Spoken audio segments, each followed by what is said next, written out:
It's dark, it's cold, it's winter, it's snowing, and it's not going to let up anytime soon. You need to take out the garbage or let the dogs out to do their business. You think, it'll just be a second, and you forego the parka. Instead, you just put on some boots, mainly to protect your big fluffy socks from getting wet, and you step out into the cold. You immediately regret not bundling. There is a light but steady wind. It barely ruffles the falling snow, but it's just enough to tickle through your big-ass sweater. So you rush to do the thing you needed to do. Hurry the dogs along, or drop off the garbage, or maybe just finish your cigarette. You know there's a glass of wine waiting for you inside. A hearty dinner is just about ready. You can see the golden light seeping through the window, and suddenly you feel peaceful. The light wind stops. The snow flutters straight down. Everything is quieter in the snow. There are no hard surfaces anymore. Just this soft, pillowy white substance adhering to everything. You're comfortable, yet still very cold, and you make your way back in. A burst of warm air embraces you as you cross the threshold. The golden light takes over from the cool blues and blacks outside. You feel what can only be described as the opposite of a shiver run up and down your back. The quiet and cold comfort from the outside exchanged for the warm and fuzzy comfort of the indoors.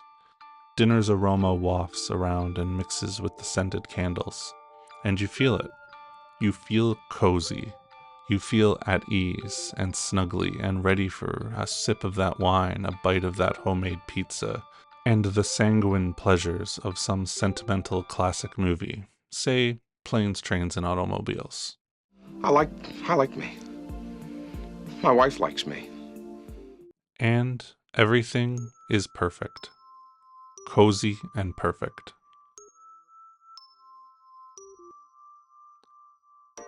An entire genre of video games has sprung up in the past decade that tries to capture this feeling. Cozy games. They've been around for a while, perhaps dating back to Harvest Moon in the 90s.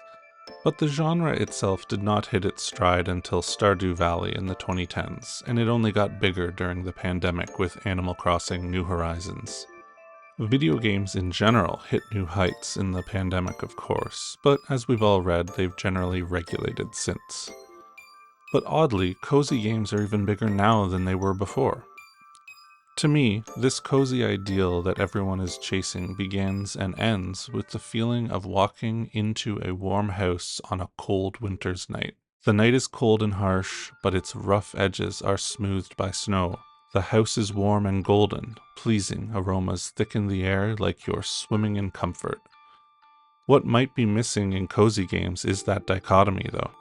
The difference and the distance between those two is what gives the feeling its power. To me, snow is the most important part of that cozy feeling. Snow might be the beginning and end of cozy for me, but there's a large cozy middle as well. And as I write this, I just realized that this middle, to me, is that feeling you get when you go where no one goes.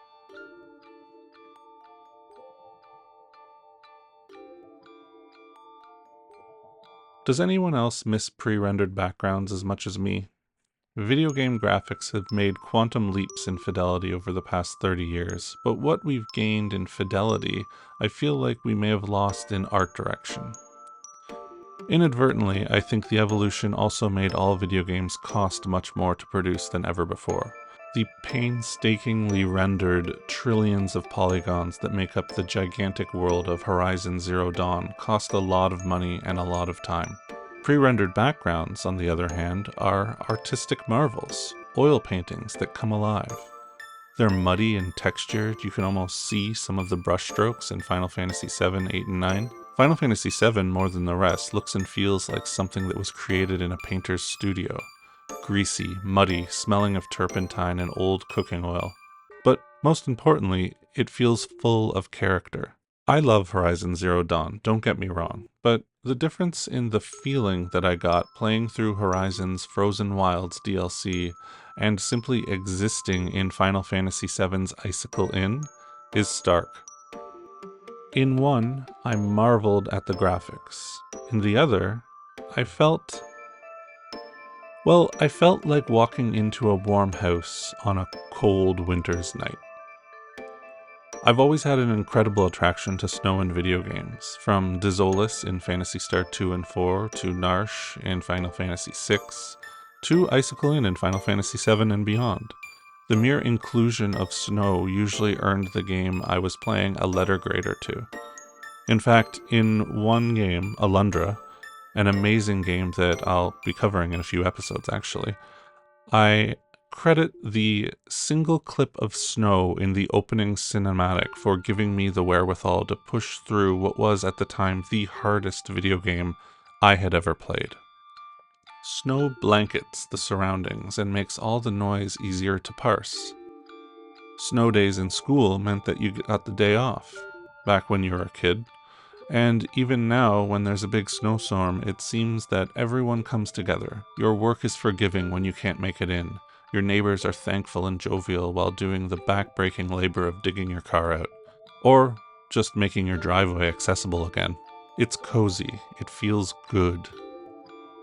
Snow makes the world cozy. And no game has ever made me feel more cozy than Final Fantasy VII. To me, it was the original cozy game. We'll get to Icicle in time, but that cozy feeling of Final Fantasy VII is apparent right off the bat. The glorious pre-rendered backgrounds of Mako Reactor 1 have lived rent-free in my head for nearly 30 years. Walking down the winding staircase, you get the eerie feeling that this is a place where no one goes. I spent hours pixel hunting every nook, including the places that no one sees, hoping to find my own oddly shaped jar, see Alone But Seen from Season 1. Then, proceeding to navigate the inky dark industrial pipes with Jessie, my personal favorite member of Avalanche even back then, wondering to myself if anyone had ever been this close to the core of one of these massive monstrosities. And that's in the first 10 minutes of the game.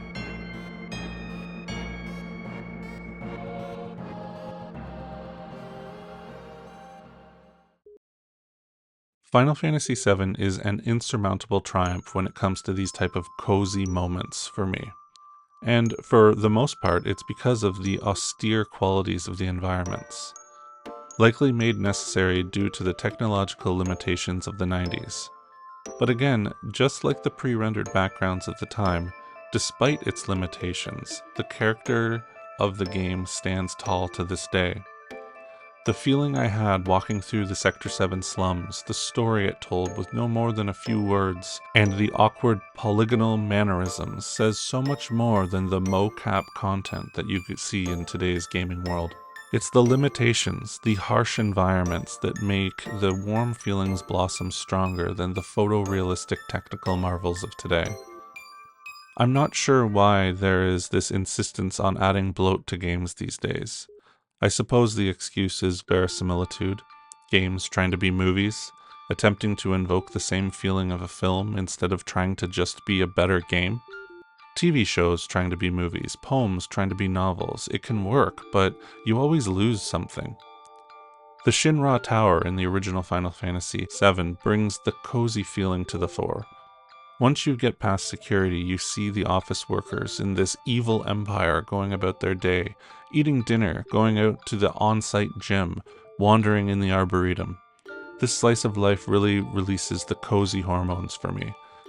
But the topper, the empty treasure floor, and the Genova hangar where literally no one goes, really bring it home. The original Shinra Tower back in 1997 is one of the strongest pieces of game design that we have ever seen. And there is so much more. The Shinra Manor and its secrets in Nibelheim, Coral Prison and the never-ending desert, the blown-out reactor in Gongaga. This original masterpiece is currently being remastered in 3 parts, as you all know, and I would be lying if I said that I wasn't going to play the finale of that series. However, I would be lying even worse if I said that I wasn't looking forward more to replaying the original for the finale of Season 2 of Where No One Goes. Stay tuned. But for today, we're talking cozy. We're talking snow. And when Final Fantasy VII snows, it sings. Icicle Inn follows one of the most heart-wrenching and important scenes in video game history, yet somehow it still manages to be the single most cozy moment in video game history too, at least to me. The heavy snowfall, the glowing houses, the feeling of community, it nails it aesthetically and intangibly. Professor Gast's secret video showing Eris's mom also rips at the heart a little, while again allowing the player to view a place where no one goes. At least anymore. This single painting of a cozy little snow town does more for me than the billions of polygons rendering Yellowstone National Park in Horizon's Frozen Wilds DLC. Much like the rest of Final Fantasy VII, it doesn't stop there either. Just like the reveal that you'll have an entire planet to explore when the Midgar sequence ends. Up until that point, of course, you're assuming that the entire game is going to take place in the city of Midgar. What lies beyond Icicle Inn is catnip for snowblind suckers like me. The Great Glacier leading to the northern crater is the longest, for lack of a better word, dungeon in the game, with several new gameplay mechanics introduced as well, from keeping warm to being literally snowblind and needing to mark your trail as you go. And of course, snow is falling on you the entire way. It is to me the crowning glory of this masterpiece of a game. This, I don't think, is a popular take either, so I hope for all the people watching they give the Great Glacier another look next time you play through. It's sublime. This is not even close to all I have to say about this wonderful game from 1997, but for now, I'm feeling cold. My dogs are done doing their business, I've finished my cigarette, and even though I'm feeling very comfortable in this world, all the harsh angles and rough edges run smooth with the fresh coat of that peaceful white stuff. I think it's time for me to let that golden light welcome me back inside. Make a hot cocoa and think cozy thoughts. Until next time, stay cozy where no one goes. Let me know what the coziest game for you is. What makes you feel good when you're playing a video game? Once again, thank you so much for coming back for Season 2 and get ready for a bunch of new content coming up in 2026. In the meantime, please stay cozy and stay warm.